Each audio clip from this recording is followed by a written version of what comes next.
Hello, this is Paul Puckridge. Thank you very much for joining me today. In today's lesson, we're going to learn from the world's greatest managers. And today's lesson, we're going to look at one of the aspects of a gentleman who was considered the manager of the century by Time magazine. And who is he? Jack Welsh, CEO of General Electric.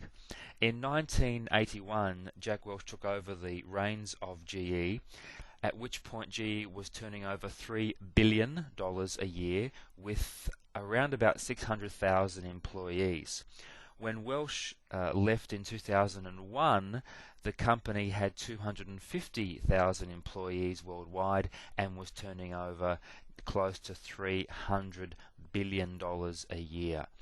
No wonder this man is called the manager of the century, and anyone listening to this which is interested in learning strategy, learning about business, and more importantly learning about becoming a better manager would be wise to look at this man and read any number of his books and materials which he's put out, because this is certainly a very wise manager and a very successful leader.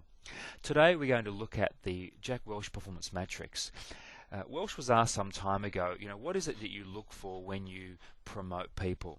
And he said, well, there's really two things I look for when picking people and promoting people and deciding what to do with people.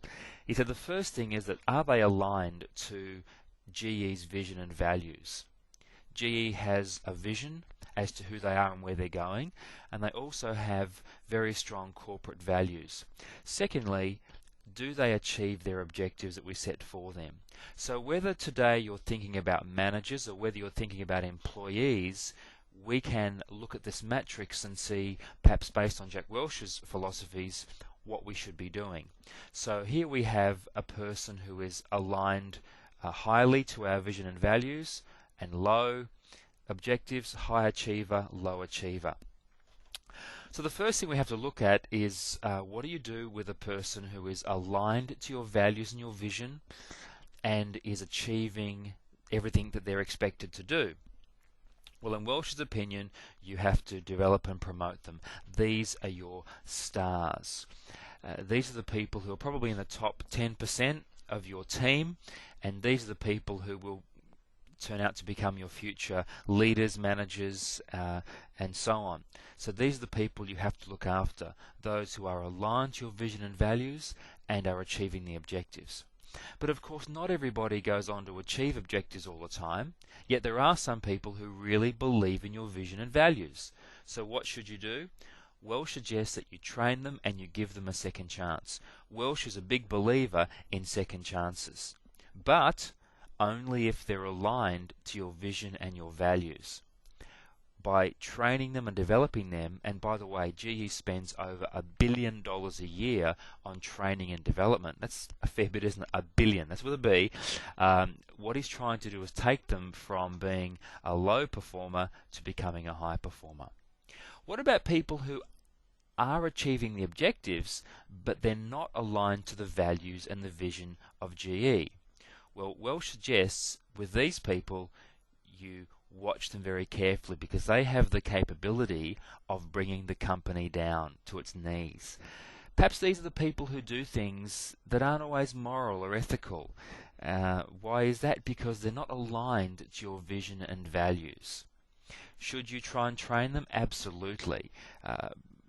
In addition to training them, you'd probably look at coaching and mentoring and finding out perhaps why they're not quite aligned to your vision and values.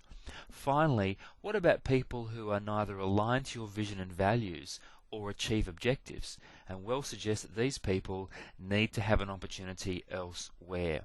So today I'd like you to think about your team.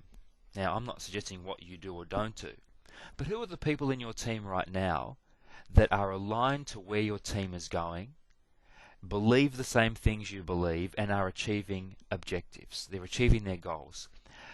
Do you have a plan to develop and promote them? Are you mentoring and guiding them?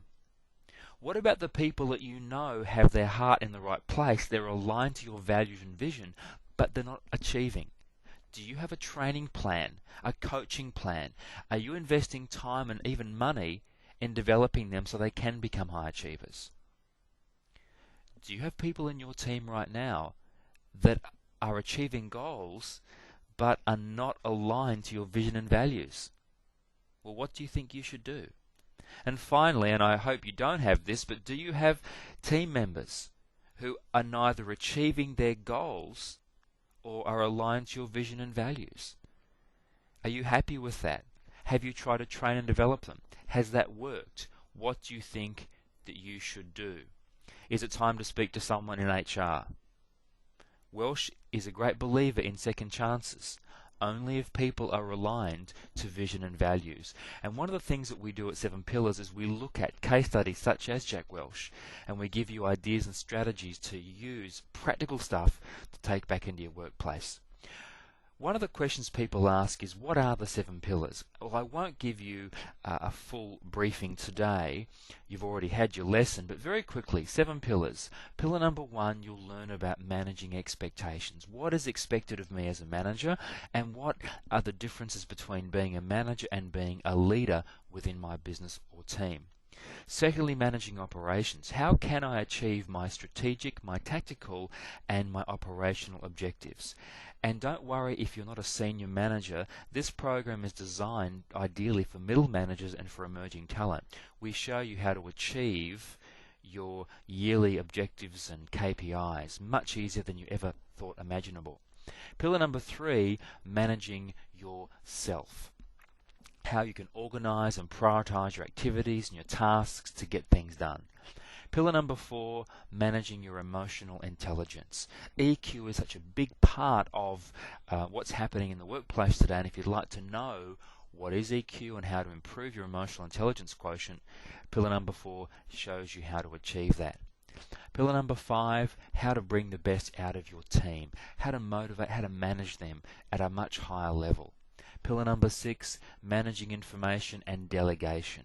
Many managers tell us that learning how to delegate effectively was worth the entire program, and of course you'll learn much more. And finally, managing work and life balance. How can you be successful at a professional level but also at a personal level? How can you be at work and present at work, but when you go home enjoy all the things that your personal life has to offer?